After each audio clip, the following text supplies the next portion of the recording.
What is happening? Welcome to the Plus Pitch Podcast, your morning pitching podcast from pitcherlist.com. My name is Nick Pollack. Today is August 22nd. Happy Friday. And yes, we're going to talk about baseball, a blessing and a curse. Yes, that is about Clayton Kershaw, who got you a win yesterday. But at what cost? 5.2 innings, 300 runs, 6 hits, 1 walk, and just 3 strikeouts in cores. He has a 15% strikeout rate this year, but a 3.20 ERA with 8 wins and only 2 losses.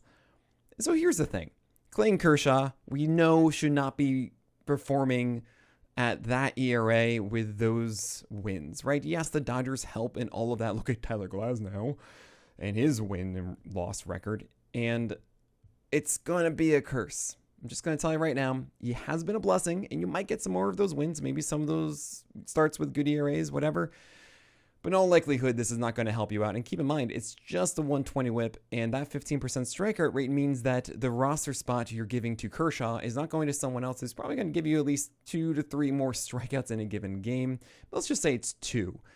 So be careful starting Clayton Kershaw. It's a slider he throws 40% of the time that actually gets hit relatively hard at about 42% ICR. The fastball's at 89, and the curveball is a 55% strike rate. It's just not meant to last. You have Luis Gil, 5 innings, 1 earned run, 4 hits, 5 walks, and 3 Ks against the Red Sox in Yankee Stadium. We're really happy for that 1 earned run. It was another one that was unearned.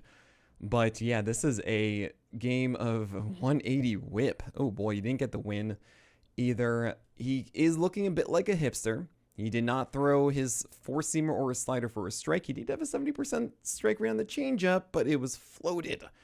And he allowed a ton of base runners on that pitch alone. So be cautious with Luis Gil. It's not a guarantee that he will slot into place by the end of the year, let alone his next start. That said, it is the Nationals and the White Sox next. I'm going to go for it. I do feel that the risk reward is in your benefit for those starts, maybe for a win. You might still see 5 innings despite that 4-seamer and slider not going 60% strikes, right? So I think Gil is someone that you just kind of go with there. The changeup also being a high strike pitch against a left-handed lineup of the Nationals should help him out. Quinn Priester went against the Cubs, 4.1 innings of 1 earned run. At least he got 1 earned run, 3 hits, 5 walks, and 4 Ks. And you'll see today that 4 different pitchers had 13 whiffs exactly, and that was the max. So 4 players got a gallows pull, and none of them deserved it. And Quinn Priester against the Cubs, 1 earned run ain't so bad. But yeah, you're seeing that floor a bit. 5 walks. If you really want to Vargas rule it, go ahead still. I just don't think it's that good. And he does get the Arizona Diamondbacks next, but then it's Toronto in Rogers Center. But then it is in PNC Park and then hosting the Cardinals. And it feels like 3 of the next 4 you're going to want to do for Quinn Priester, so fine. I still feel icky about it. Shota Imanaga, 7 innings, 2 earned runs, 3 hits, 2 walks, and 5 strikeouts. And guess what? His prophecy has been fulfilled. I'm an AGA indeed, Shota.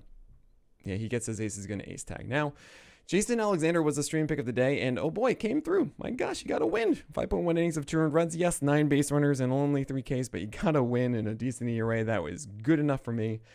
It's a dusty donut, and you do wonder, is this the last we're going to see of Jason Alexander on the Astros? Because you do have Lance McCullers returning to that rotation this weekend. And also, Luis Garcia is right around the corner. He could be back next week. That said, maybe Luis Garcia is not really doing too well in his rehab starts. And it might be another one for Jason Alexander, which we hope, because it's Rocky Road. Yes, that would be nice. Is he going to perform like he did against the Yankees? Probably not. We didn't see that here. That was a really good neckbeard approach with those low changeups and sinkers. We didn't really get that in this one, but you know what? I think we're going to roll with that if it is. I wait maybe a day or 2 to see if that is going to happen and see what the word is on Luis Garcia.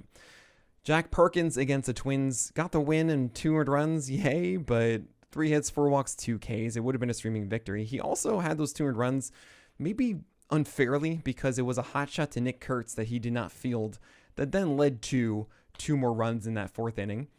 And as far as the skill set goes, I mean, 4 walks and 2 Ks here. It's a 95, 96 mile per hour 4-seamer with 13 inches of vert and 12 inches of horizontal ride, which, yes, it's 2 plane technically, but neither of those are good on the plane, right?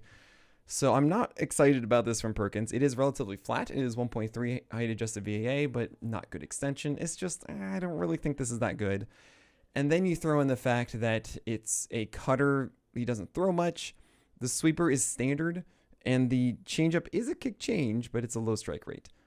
The whole package, you could see it. Like, over time, I wonder if he leans into the cutter more. I wonder if the changeup becomes a prominent pitch for him and so on. But yeah, we're not there yet, especially for Perkins throwing in Sacre Verde in half of his starts. You have Sonny Gray getting a golden goal. Not just 13 whiffs, but a 33% CSW. Come on. This feels very cheap. Sonny Gray in Tampa Bay. And I was talking to Eno about this yesterday and on The Craft. And if you haven't listened to that episode of The Craft yet, you got to do that. It was actually 2 days ago. But he alerted me that Ryan Pepe was talking about pitching in Tampa Bay, saying, yeah, we don't know where the pitches are going. And it's a different feeling mound, just like it is in Sacramento. What do you know, minor league park? But the ball moves differently, and it just takes you out of your comfort zone, while pitching in Tampa Bay is like pitching in the lab. In Tropicana is pitching in the lab. So first and foremost, it makes me feel like, oh man, Rays pitchers I'm going to be so in on next year. But second, starting pitchers in Tampa Bay is kind of scary. It was already because it was the dimensions of George Steinbrenner Park. Of Yankee Stadium, right? But I'm taking this into account a little bit more. And yeah, Sonny Gray, 5 innings, 3 earned runs, 6 hits, 1 walk, 6 Ks. Got the win. I feel like you should be fine. Lucas Giolito against the Yankees. I benched him on my squads. He was a questionable start, and yeah, it did not go well. 4.2 innings of 3 earned runs, 5 hits, 3 walks, 4 Ks. He didn't really pitch that terribly. It was just not a good matchup. He allowed, I believe, 1 or 2 solo shots. And you have the fastball 93, not 94, but at least it's not like 92. And then you don't have the extension. It's 6.5 feet. I want to see 6.8, 6.9, but whatever. It's all fine. He gets the Orioles in Camden and then Pittsburgh and then the Diamondbacks. I don't love going to Camden, but all of those I'm going to have him in probable start for. We have other guys to talk about. Mackenzie Gore. Should you be rostering Michael Lorenzen? Dylan Cease, Sean Manaea, and so many more. We're going to talk about all of that after this break. Mackenzie Gore just had 2 really good starts. I talked to Eno about him, and he was down on Mackenzie Gore, thinking like, yeah, everything's trending down. However, Mackenzie Gore did have 2 really good starts, really good location plus in those, etc. And yeah, this wasn't another one. 4.1 innings of 300 runs, 6 hits, 4 walks, and 5 Ks. Very disappointing against the Mets. The changeup was 2 for 10 strikes. You can't do that. The curveball was great, but the 4-seamer also was a low strike rate pitch and just was not the same offering, which is so annoying. Now, is he a cherry bomb or is he a hipster? Hipster is one you might not want to roster. While cherry bomb, he's going to be more helpful than harmful. Now, he gets the Yankees and then the Marlins and then the Cubs and then the Pirates. So it really does feel like a coin flip at the moment. Good luck. I think it's fine to play it safe against the Yankees to see if he's trending back up. If he is, then you feel good about the Marlins. If that's still good, then you feel good about the Cubs. But then if you bench him against the Yankees and he does poorly, the fine start from the Marlins, see if it's really that encouraging, and we'll see what to do with the Cubs, okay? Michael Lorenzen against the Rangers, 4.1 innings of 3 earned runs, 9 hits, 1 walk, and 6 Ks. Don't start Michael Lorenzen. Fine, if it's a desperate Sunday and you're in dire need of, say, a quality start or a win, maybe, but I just don't want him anywhere near my teams. I don't think Michael Lorenzen is very good. Dylan Cease is someone you might want away from your teams with 4 earned runs and 8 base runners and 5 innings against the Giants, but he did get a win and 7 strikeouts. Well, you know, a gallows pole, 13 whiffs. What's really frustrating is he had the same exact line, but it was 5 innings, 2 earned runs, 4 hits, 2 walks, and 7 Ks, and you were fine with that. It was a 120 whip, a 3.6 ERA, fine. But then he comes out for the 6th, and then Devers hits a home run off a 4-seamer, and then you see another home run off a 4-seamer. 2 solo shots, and he's out of the game. It's just, why? You know, we've gone through enough with Dylan Cease. I feel like you just keep going with it. I think he's better than this. I know it sounds crazy. It sounds like I'm insane saying the same thing over and over again. Baseball's weird. I will be drafting him next year if the value goes way down. I think everybody is going to be like me, though, saying, like, he's better than this. And then the price will go up and so on and so forth. But, yeah, it's frustrating. I get it. Do what you need to do. If you don't need strikeouts, which I would be surprised, honestly, if you don't, then I guess, yeah, sure. Don't go after Dylan Cease. But it's still worth your time. I mean, still 7 strikeouts, even though this is a bad one. You got 7 strikeouts and a win for Dylan Cease. Just saying. Sean Manaea got 8 strikeouts, but 4.2 innings of 4 runs, 3 hits, 1 walk. And I got to say, absolutely wild to me that I want to say he only had 4 base runners, but he really had 8. And yeah, there wasn't even an error. You had an everyone is safe bunt involved. You had a pair of hit by pitches. And then you had a fielder's, I guess you did have one. Oh, no, you had a drop third strike. That's what it was. 4 different base runners that on top of the 4 that he naturally earned. So that gives a little bit more context to those 4 earned runs. And Sean Manaea, honestly, is someone who has a good 4-seamer and sweeper. The 4-seamer is getting worse at 91, but it still looks like it's tough to hit and everything. But he is penalized by the 3rd time through the lineup. We've seen this constantly. And I guess if you want to hold Manaea against the Phillies, you'll get Miami in that 2-step. And then in Cincinnati, I think it's fine. But the ERA is, it is a factor right now. And I don't see Manaea being like that 7-inning absurdity of last year. He's just not that guy right now. And I don't really think you're going to see those 8 strikeouts. So I am okay swapping Manaea for a streamer. Patrick Corbin against the Royals, 3.2 innings of 4 earned runs, 7 hits, 2 walks, and 2 Ks. Yeah, you don't want to go with Patrick Corbin. It was a nice little run before. We are not doing that. And Joe Boyle against the Cardinals. Where is my nice run? He's just been erratic. And yeah, sub 55% strike around the 4-seamer. 4 innings, 5 earned runs, 9 hits, 3 walks, 5 Ks. You got to wonder if like Joe Boyle is going to stick in this rotation. Right? Jose Urena, don't start him. And you might have been tempted because it was out of Sacraverde for the Athletics. Nope. 6 earned runs in 5 innings. Just please don't. Brandon Young had that flirtation with perfection and faced the same offense, the Astros, again.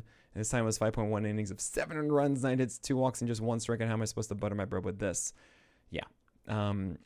You really don't want to go with Brandon Young after I told you after the last one, and you knew in your heart that Brandon Young wasn't this good. I understand if you chased it again, like, hey, he actually commanded pretty well, but it didn't feel like it was really good command. It's just the locations ended up in the right place. But I get it if you went for it. Now we are better than that, right? You have Chase Delander against the Dodgers. Of course, it didn't go poorly. It was also in Coors. You don't want to start Chase. And then you have Justin Verlander against the Padres. 4.1 innings of 7 earned runs, 7 hits, 1 walk, and 4 Ks. Oh boy, he got singled out in that 5th inning. It was tough to watch. He also got singled out in that 4th inning a little bit too. And the 4-seamer was good again. Like, it was good against the Rays. It was good here, but the slider in both games was not. He got away with it against the Rays, did not get away with it against the Padres. The slider had a sub 50% strike rate, despite using it a quarter of the time. And I can't bank on that slider being back against the Cubs. That just does not feel like a hold right now. Verlander has not been this stable arm, unfortunately. Even though I see it, it's like right there. It just is not really working out. But that is it from yesterday's games. I will be watching Bubba Chandler live tonight, and it's free. MLB.tv is free for the weekend, okay? So if you couldn't watch on playback.tv before, you can now. And I'm going to be watching Bubba Chandler at 6:30 p.m. Eastern time tonight with Brashton Ashcraft first. And also, Shane Bieber will be going at 7:15. So I'm going to be dancing between those. There are other games, of course, to watch as well. I will be watching all of it. So join me at playback.tv/pitchlist tonight. I cannot wait. It's going to be a fun time of watching baseball, these exciting debuts of the season, and, of course, MLB. And just come hang out. See what you're missing, because every single game is shown on playback.tv/pitcherlist. We watch baseball every single night, and you should be just joining a community talking about these games. All right, that is it. So my name is Nick Pollack, and may your bounce be low and your strikeouts high.